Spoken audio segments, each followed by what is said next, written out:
Just got in the AyA Gear Smart register vent. Gonna get it opened up and see what's in the box. There's our user manual.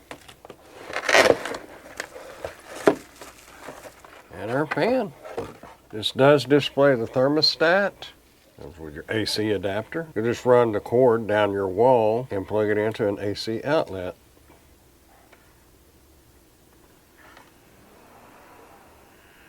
And we have power, that's for sure.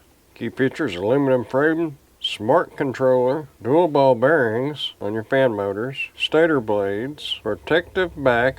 Verify your LCD display is illuminated and showing a number reading. Looks like it's showing Fahrenheit here. Those steps there installing it. Let's see how we get it set. Well, we got it down where we can work with it. Let's see, programming. Mode button cycles through the unit's models. Temperature, display, cooling trigger, and fan speed. Up and down button changes the temperature setting in the cooling trigger and the heating trigger and the fan speed. Temperature will be displayed. Cooling trigger allows you to set temperature trigger for the fans to run when your air conditioner system is on. The heating trigger, fan speed, lock screen. Important notes, please read. It enables you to set the temperature threshold below or above the cooling or heating trigger setting, respectively, at which the fan will activate. The fan speeds on the device range from 1 to 10.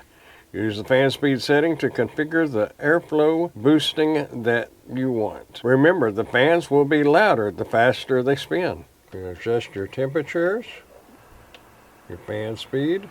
This will be the cooling. You'll see the little snowflake right there. Heating, that'll show the little flame right there, but we want it on the cooling, and the fan speed is right there. Pretty simple. This should definitely give us some sufficient airflow in our one room that really needs it.